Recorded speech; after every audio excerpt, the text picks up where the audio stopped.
Tolong Roh Kudus kami menolak si jahat intimidasi iblis dalam nama Yesus. Kami percaya ada Roh Kudus dengan pengurapan di tempat ini Tuhan.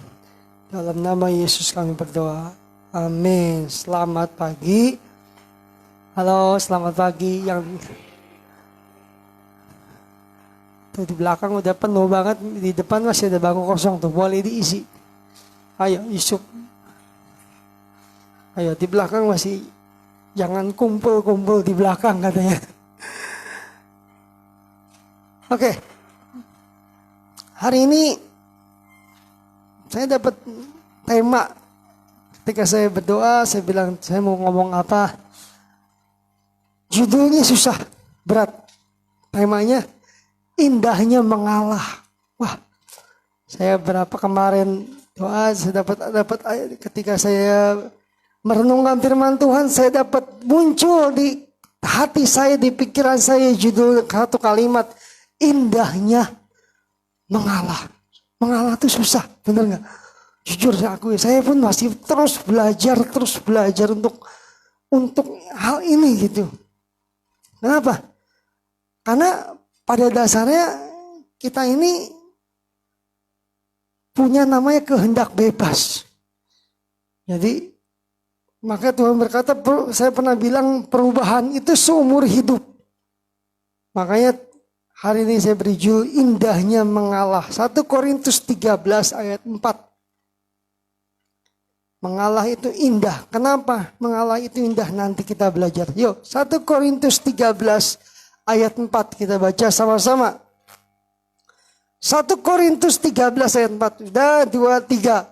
Kasih itu sabar. Kasih itu murah hati. Ia tidak cemburu. Ia tidak memegahkan diri dan tidak sombong.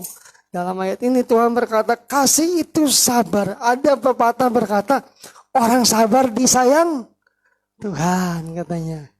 Orang sabar disayang Tuhan. Berarti orang sabar, kasih itu sabar.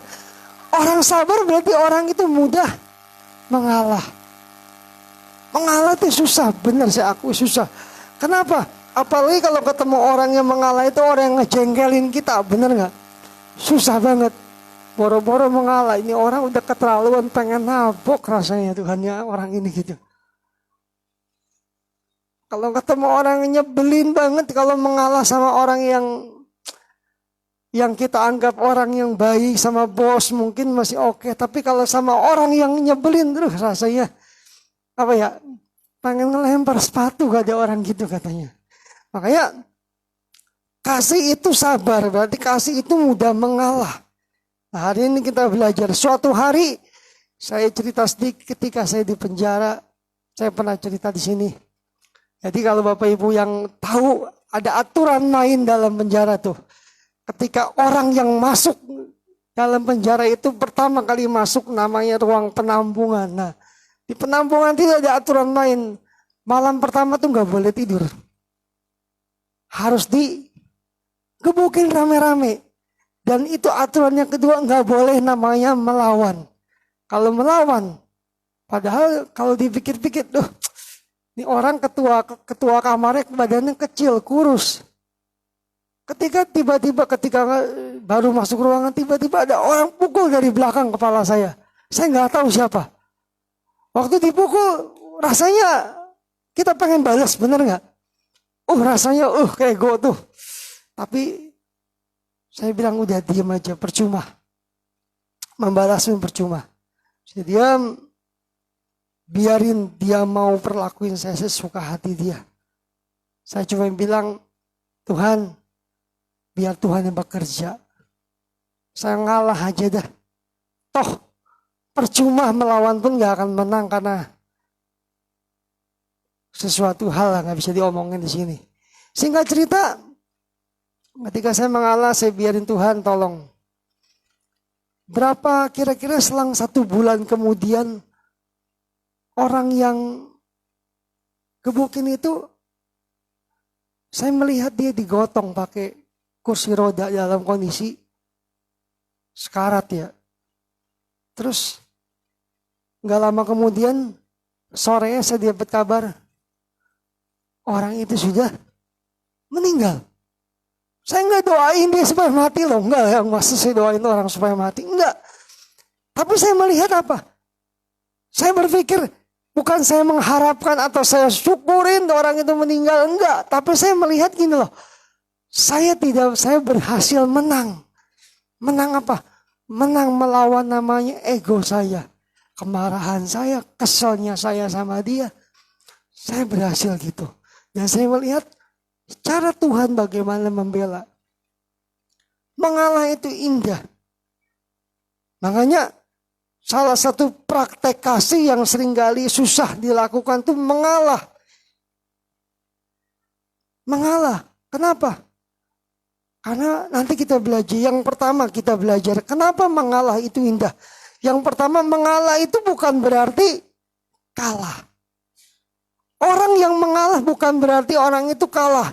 Nah, makanya salah satu penghalang utama orang mengalah adalah ego atau kesombongan kita. Kita berpikir saya kuat tanpa sadar.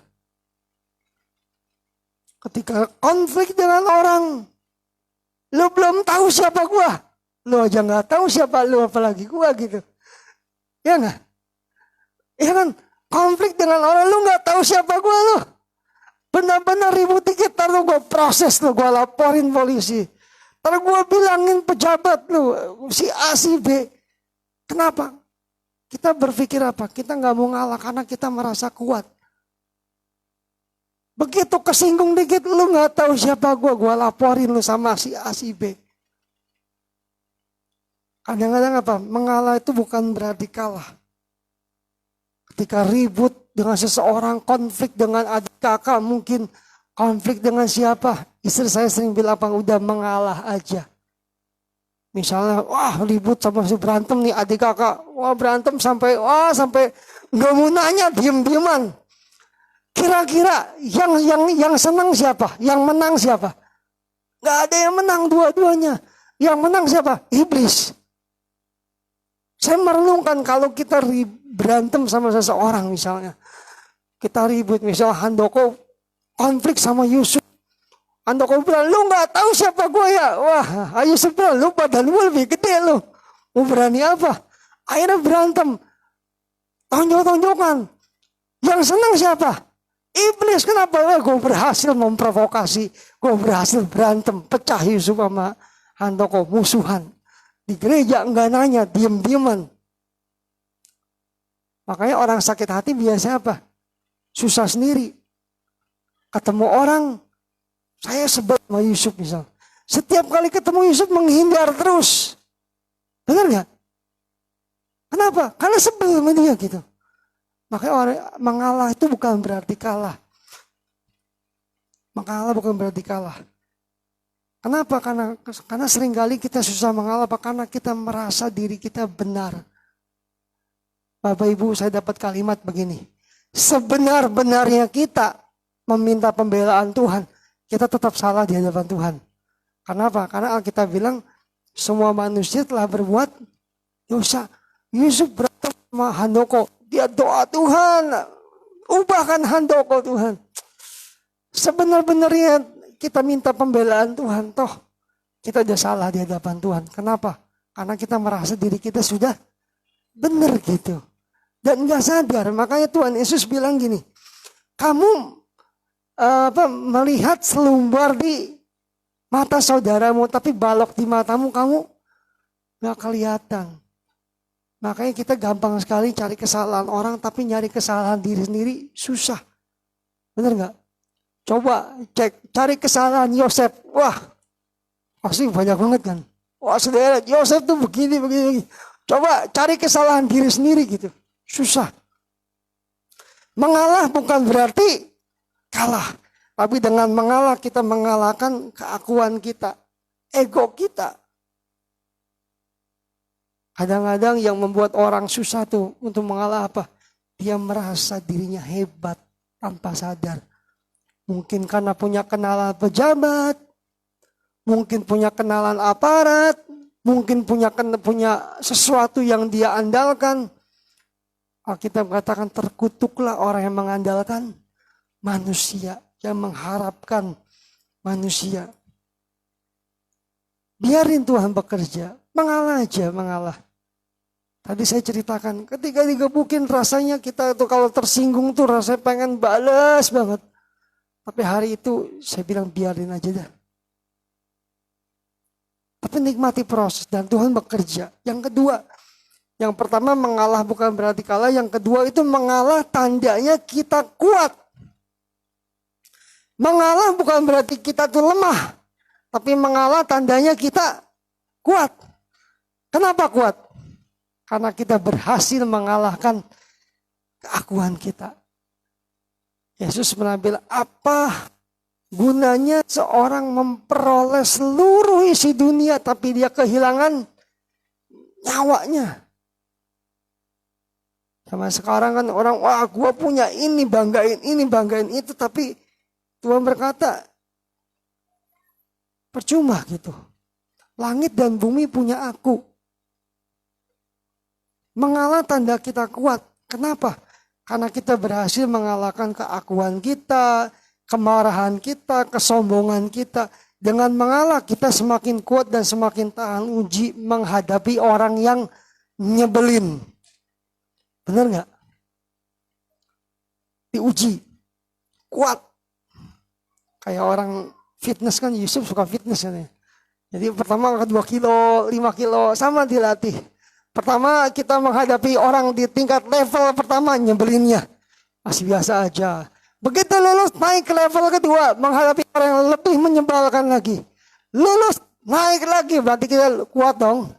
Naik ke level 3 orang yang tambah super nyebelin lagi. Begitu lulus level 3 masuk ke level 4, 5, 6, 7. Mengalah tanda kita kuat. Kita belajar, saya pun terus belajar. Dulu saya baperan, kalau sebel sama orang ya sebel aja saya gitu. Kalau kesel sama orang, kesel aja gitu. Suka-suka gue dulu. Kalau saya berpikir kalau dia baik sama gue bisa lebih baik. Tapi dia jahat, gue bisa lebih jahat lagi. Bisa mengatur gimana caranya bikin orang celaka. Itulah kita. Kalau orang sakit hati seringkali gini loh. Ciri orang sakit hati gini. Misalnya Handoko sakit hati sama Yusuf. Dia akan berpikir bagaimana caranya bikin Yusuf lebih susah daripada dia nyusahin saya. Benar gak? Yusuf misalnya mengatur gimana mencelakakan Handoko. Nyusahin Handoko, bikin bangkrut. Begitu Handoko sakit hati, dia berpikir gimana caranya gue balas. Gue bikin Yusuf lebih menderita dari gue. Ya kan? Lebih parahnya sampai mati gue gak mau nanya lu. Gitu. Mengalah. Orang mengalah kita kuat. Kenapa menghadapi orang yang nyebelin? Kalau tadi Prisil tidak mengalah. Mungkin dia gak dapat dokter mungkin. Tapi ngikutin aja aturan mainnya. Mengalah tanda kita kuat. Yang ketiga, mengalah adalah tanda kemenangan. Dengan mengalah berarti kita menang. Menang melawan kesombongan, menang melawan kebencian, menang melawan keegoisan. Jujur paling susah tuh kita tuh ego gitu. Makanya gini loh. Tuhan berkata gini, seringkali gini loh. Cara Tuhan menghancurkan kita tuh gini loh. Dibikin habis. Habis-habisan. Suatu hari ada orang kaya. Sombongnya minta ampun. Saya pernah dengar kesaksiannya. Dia punya usaha mebel. Kapalnya kalau ngirim barang tuh ngimpor ke luar negeri. Kapalnya punya kapal pribadi. Dia bilang sama anaknya. Harta bapak itu 7 turunan gak akan habis. Gak ada yang bisa bikin bangkrut. Terus anaknya bilang gini sama bapaknya, papa sombong, papa akan bangkrut. Papanya ketawa, gak mungkin, Tuhan aja gak akan bisa bikin gua bangkrut. Singkat cerita, dia kirim barang pakai kapal, kapalnya tenggelam. Stres dia, kok bisa ya? Kapalnya tenggelam, anak buahnya korupsi, usahanya habis. Sampai matinya dia kaya lagi gak? Enggak. Kenapa? Kalau dia kaya lagi lupa sama Tuhan yang kasih berkat. Mengalah itu tanda kita menang. Menang melawan iblis. Ayo kita menang. Kalau nyanyi kan kita lebih dari pemenang gitu. Tapi memang susah ya. Susah gitu. Praktek. Ayo kita belajar sama-sama mengalah. Ngalahin kesombongan kita. Ngalahin keakuan kita. Ada harga yang mahal Bapak Ibu. Saya akui saya orang, istri saya dulu bilang kamu sombong. Tapi proses saya gimana? Proses kesombongan saya dihancurkan lewat di penjara lah saya belajar. Sekolah Alkitab, sekolah. Ngerti Alkitab, ngerti. Tapi sombong. Dikoreksi gak mau. Di penjara saya pikir apa? Semuanya hilang. Di penjara kan orang gak melihat kan. Mau lu pendeta, mau lu pejabat. Kan. Nol kan semua sama. Semua sama. Di situ apa? Wah pendeta. Tapi orang bilang, lu pendeta masuk penjara. Tapi di situ belajar di situ. Belajar kehidupan. Menghadapi orang yang nyebelin. Menghadapi orang yang macam-macam. Di situ belajar. Ketemu orang-orang di penjara, ternyata ada orang yang lebih susah dari gua. Ada orang yang macam-macam. Tapi inti saya belajar bahwa mengalah di penjara. Ketemu orang-orang seperti itu. Proses yang berat. Kalau kita nggak mau berubah, hati-hati. Tuhan bisa pakai kita. Gini loh. Terkadang Tuhan memaksa kita untuk kita berubah. Sebenarnya untuk menyelamatkan kita.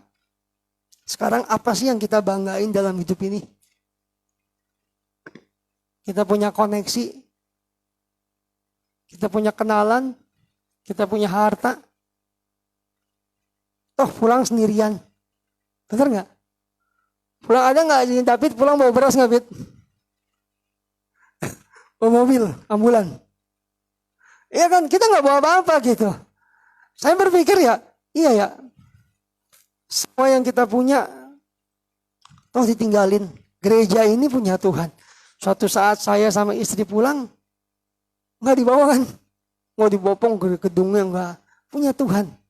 Jadi saya sama istri punya prinsip gini. Siapapun yang akan menggantikan, itu urusannya Tuhan. Bukan urusannya saya. Kenapa? Karena pelayanan ini bukan punya Papa Perak, punya Tuhan. Papa itu cuma pembantunya Tuhan. Kita itu cuma pembantunya Tuhan. Jadi Tuhan bilang percayakan masih ya, monggo. Tuhan enggak ya sudah gitu kan. Mau gimana? Yang terakhir yang keempat, dengan mengalah berarti kita mengizinkan Tuhan bekerja dalam hidup kita. Coba Ayub 23 ayat 10. Yusuf baca Yusuf. Ayub 23 ayat 10. Dengan mengalah berarti kita mengizinkan Tuhan bekerja dalam hidup kita. Ayub 23 ayat 10. Ayo baca Sob. Ayo.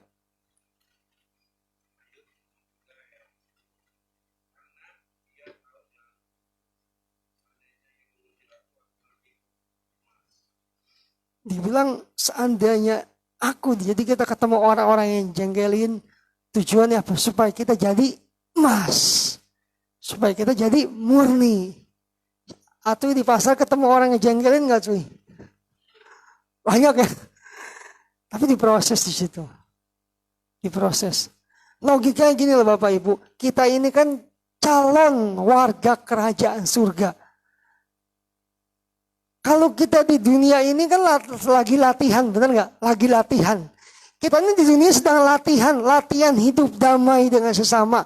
Kalau di dunia ini nggak lulus, di surga nggak ada orang yang suka ribut. Di surga nggak ada orang yang gampang sakit hati. Di surga nggak ada orang yang nggak mau mengalah. Kira-kira kalau kita nggak lulus di sini, bisa nggak masuk? Nggak bisa. Kenapa? Karena nggak cocok dengan kebiasaan kebudayaan surga. Dibilang apa? Dengan mengalah. Tuhan bekerja dalam hidup kita. Kita mikir mungkin Tuhan nih orang nyebelinnya minta ampun Tuhan. Seringkali kita berdoanya salah gini. Kita berdoa minta orang lain berubah. Benar gak? Saya kesal sama Handoko. Tuhan tolong ubah Handoko Tuhan. Biar jadi orang yang baik hati. lemah lembut panjang sabar Tuhan. Boleh nggak? Salah. Tapi doanya gini, Tuhan, ubah hidup saya dulu. Beri saya pengertian. Terus apalagi? Minta supaya saya itu bisa mengerti orang ini. Jangan maunya orang ini ngertiin saya melulu. Tapi belajar ngertiin orang. Kenapa? Mungkin Tuhan sengaja kita menghadapi orang-orang yang jengkelin. Tujuannya apa? Kita lagi diamplas. Nah, diamplas. Frans hatinya diamplas terus sama Tuhan. Digosok terus diamplas, kan tujuannya apa sih? Oh, supaya halus ya, benar ya? Supaya halus. Jadi hati kita diamplas. Ketemu orang yang jengkelin diamplas. Lagi diamplas, hatinya biar halus. Jadi kalau misalnya karena masih gampang sakit hati, ya berarti masih belum halus nih, masih diproses, masih diamplas terus. Tak kali ini gak lulus, besok ketemu orang yang jengkelin lagi. Gak lulus juga, ketemu lagi. Terus saja. Tapi Tuhan sabar ya, ini orang gak lulus gitu, gak naik kelas terus gitu. Ketemu lagi, ketemu orang yang nyebelin, tambah lagi. Kalau kita menghindar, kita akan ketemu orang yang lebih lagi yang jengkelin lagi. Menghindar lagi, ditemuin lagi orang yang lebih super menjengkelkan lagi. Kenapa? Karena gak lulus-lulus. Mengizinkan Tuhan bekerja. Terakhir, saya kasih contoh. Orang yang suka mengalah. Yang pertama, namanya Yusuf. Yusuf di Alkitab ya. Yusuf di Perjanjian Lama. Ada yang tahu gak cerita Yusuf? Apa? Pertama dia dibenci sama saudara-saudaranya. Kedua, dibuang ke sumur. Apalagi? Ketiga, dijual. Wah, sakit hati minta ampun tuh kalau gitu tuh. Udah dibuang, dijual, dilupain, dianggap mati lagi. Dibilang, oh Yusuf sudah mati. Kayaknya gue masih hidup, dibilang udah mati gitu. Dibuang, dia dijual, dipenjara lagi. Wah, benar-benar Yusuf kasihan banget tuh di prosesnya. Tapi dia hatinya sudahlah tulus. Mengalah, dia ngikutin proses Tuhan. Begitu dia jadi Perdana Menteri, jadi Wakil Presiden. Ketemu dengan saudara-saudaranya. Ketemu dengan kakak-kakaknya yang dulu menjual dia, yang dulu apalagi membuang dia. Tapi dia sakit hati enggak? Enggak. Kakaknya merasa apa? Rasa malu sendiri. Rasa bersalah. Jangan-jangan Yusuf mau balas dendam. Tapi Yusuf bilang apa? Kamu memang merencanakan yang jahat kepadaku. Tapi Tuhan merencanakan yang baik buatku. Bayangin kalau Yusuf waktu itu baperan, sakit hati, dendamnya minta ampun, dendamnya, wah habislah saudara-saudaranya. Tapi dia belajar apa? Enggak. Dia enggak memilih. Masalahnya kita sakit hati atau enggak, mengalah atau enggak itu pilihan kita. Pilihan. Kita mau memilih apa enggak, jengkel sama si Atuy, sebel sama si Atuy misalnya. Itu pilihan saya. Iya katanya. Jadi kalau Atuy sebel sama Ocep, sabar-sabar Atuy. Diproses waktu itu. Yang kedua tuh Tuhan Yesus. Tuhan Yesus tahu kan, yang harus ditanya lah Tuhan Yesus gimana kesabarannya. Jadi saya kalau baca kisahnya, waktu Tuhan Yesus mau disalib, malamnya itu kan murid kumpul dengan murid-muridnya. Tuhan bilang, maaf besok aku akan mati. Murid-murid bilang apa? Tuhan, jangankan masuk penjara Tuhan, mati aja gua rela Tuhan demi Tuhan. Begitu Yesus ditangkap belum seharian, Yesus ditangkap bubar semua, kabur semua. Begitu kabur, Yesus mati, Yesus bangkit, dipanggil murid-muridnya, ayo makan bareng. Malu kan? Udah ninggalin Tuhan, mungkin kalau saya jadi murid-murid malu lah. Udah janji sama Tuhan, udah pakai sumpah segala, Tuhan aku sumpah mau mati. Begitu panggil Yesus mati, kabur semua. Begitu Yesus panggil, dipanggil, ayo makan bareng. Malu saudara. Gampang. Kalau pengen tahu kita masih sakit hati sama orang, gampang. Coba makan bareng sama dia. Handoko sakit hati sama saya? Kita makan bareng. Boleh? Kasih Padang, catat Fit ya. Gampang, bisa nggak makan bareng sama dia? Bisa. Kalau orang sakit hati boro-boro makan bareng, sebel banget gitu kan. Ayo coba cek hati kita, bisa nggak makan bareng sama orang itu? Panggil dia, undang makan bareng. Ayo ajak makan bareng. Saya traktir, kamu mau makan apa misalnya gitu. Handoko misalnya mau ngecek sakit hati sama saya, enggak, Handoko ajak makan saya. Boleh Handoko, ntar di mana aja. Tapi tadi nasi Padang ya. Sakit hati enggak? Kalau masih sakit, kalau nggak bisa, mungkin kita bilang begini. Saya emang nggak benci. Sebel doang ketemu dia. Nggak sebel, cuma kalau ketemu dia tuh malas, bawaannya sama aja. Sebel mah enggak, cuma kalau ketemu dia bawaannya ngempet terus gitu. Apa sih ngempet bahasa Cikarang? Ngempet tuh. Apa sih? Empet ya, empet. Ya kan empet banget kalau ketemu Frans tuh empet aja gitu bawaannya gitu.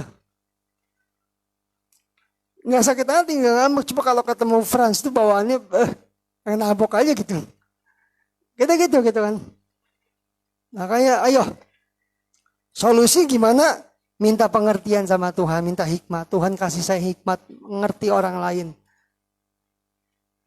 Dulu saya cerita nih. Dulu saya sebel banget sama ini. Sama Ian. Nggak tahu kenapa dulu. Saya cerita loh. Dulu ya, karena enggak. Jadi istri saya bingung, ribut loh sama Ian. Dulu. Kebawaannya kalau ngelihat dia tuh apa? Sebel loh gitu. Ya itu benar ya. Tapi kalau ditanya penyebabnya apa, saya juga nggak tahu. Nggak cocok aja gitu. Lagi kecil. Wah sebel banget lihat dia. Sebel loh, nggak tahu kenapa. Sampai istri saya bilang apa? Kamu harusnya jadi bapak buat dia. Saya nggak ngerti jadi bapak tuh gimana. Intinya gue sebel aja gitu ngeliat dia. Tapi lama-lama saya berpikir ketika dulu saya sebel ngelihat keluarga nonianya itu sebel aja gitu. Kalau ditanya kenapa? Nggak tahu kenapa. Kalau kumpul-kumpul keluarga, saya pergi menghindar.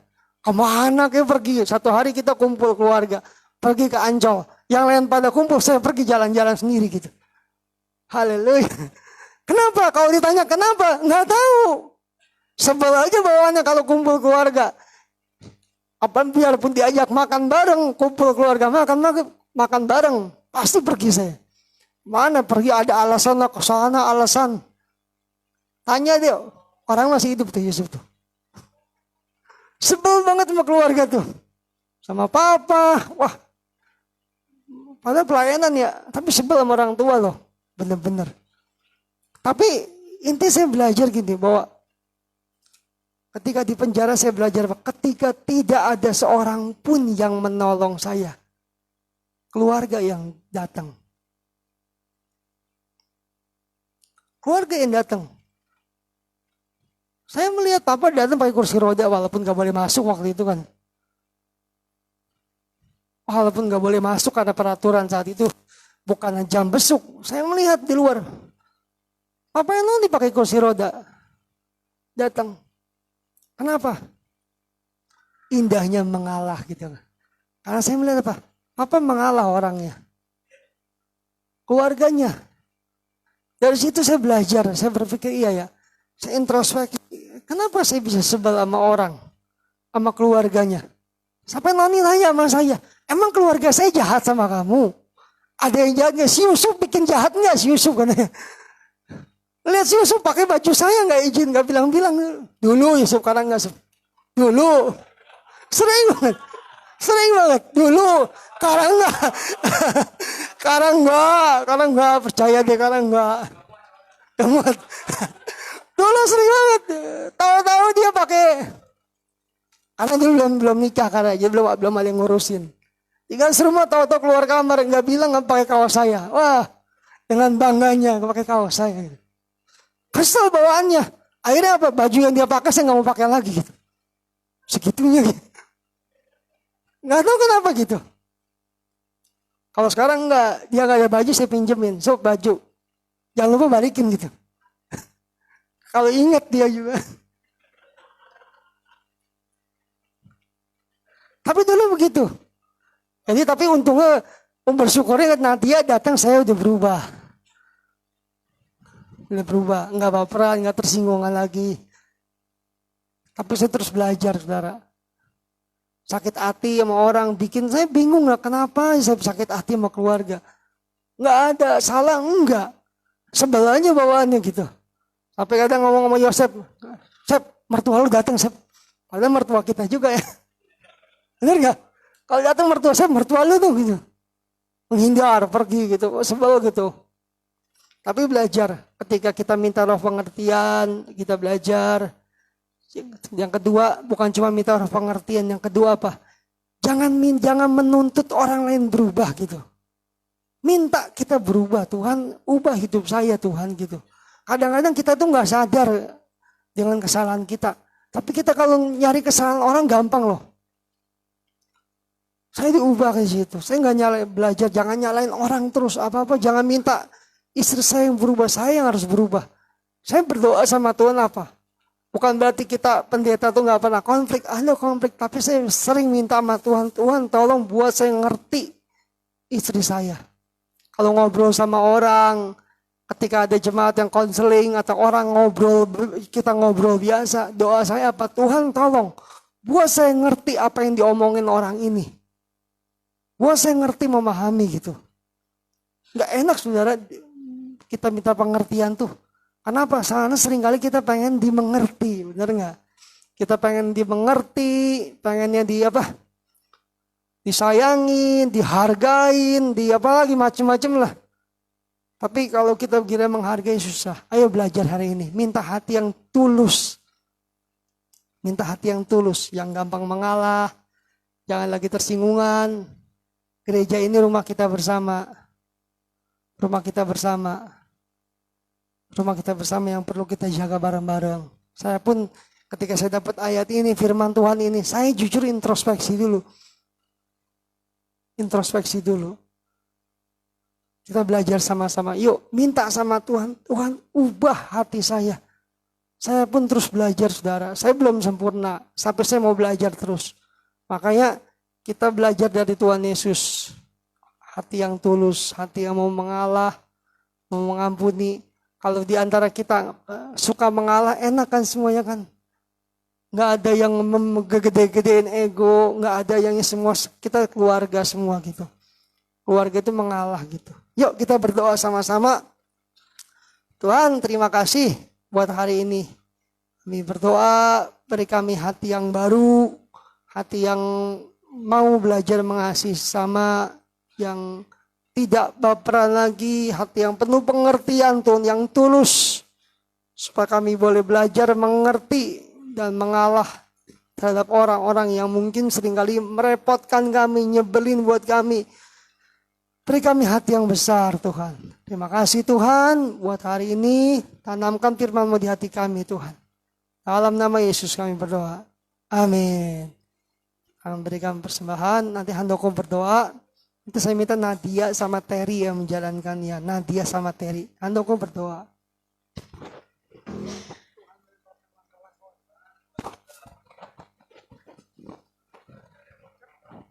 Tuhan menetapkan langkah-langkah orang.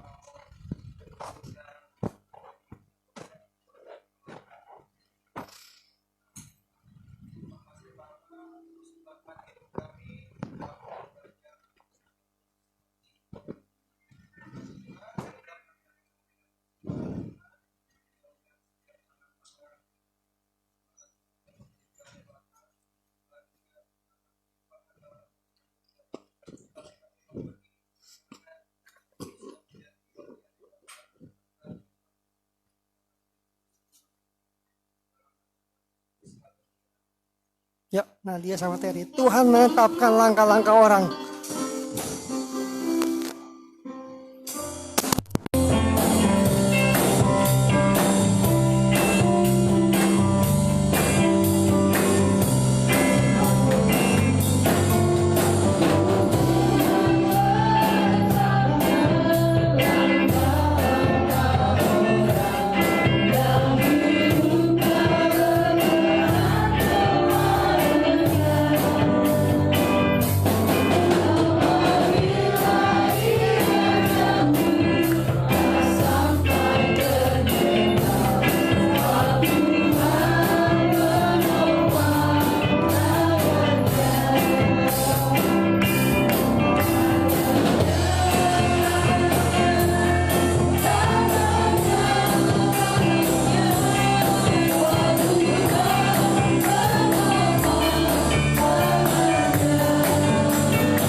dia gimana Pak Ketua?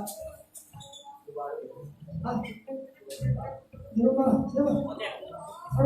Di rumah Tuhan. Oh, rumah Yosef. Rumah Yosef kontrol pria jam 8 malam. Ya itu aja. Dia gimana yuk? Mega? Di rumah? Oh, di rumah Mega kan ya? Namanya udah oke kan? Ya itu aja. PMBT nanti kita balik lagi. Itu aja yuk kita akhiri pada kita. Terima kasih Tuhan, terima kasih setiamu.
Kami boleh datang belajar firman ini. Tuhan berkati dan kami semua yang hadir hari ini maupun yang menyaksikan live streaming Tuhan. Kami berdoa buat kami saudara kami yang sakit Tuhan, tolong biar Firman-Mu menyembuhkan. Tubuh kami adalah bait Roh Kudus, bukan tempat sakit penyakit Tuhan. Kami perkatakan dengan iman di dalam nama Yesus ada kesembuhan Tuhan, ada pemulihan Tuhan. Menyatakan bahwa Tuhan Kau lebih besar dari sakit penyakit kami Tuhan. Melihat ajaiban Tuhan. Terima kasih Tuhan. Kami yang mengalami pergumulan apapun Tuhan, Kau panji kemenangan kami. Beri kami hati yang mau terus berharap sama Tuhan. Dalam menantikan jawaban-jawaban doa Tuhan, tolong Tuhan bekerja Tuhan. Terima kasih. Sertai perjalanan kami, diajak orang iblis dibatalkan dalam nama Yesus. Tuhan menyertai kami. Ya, berkat dari Bapa di surga, anugerah penyertaan Tuhan Yesus dan Roh Kudus dan sejahtera yang menyertai kami semua. Dalam nama Yesus kami berdoa. Amin. Selamat pagi.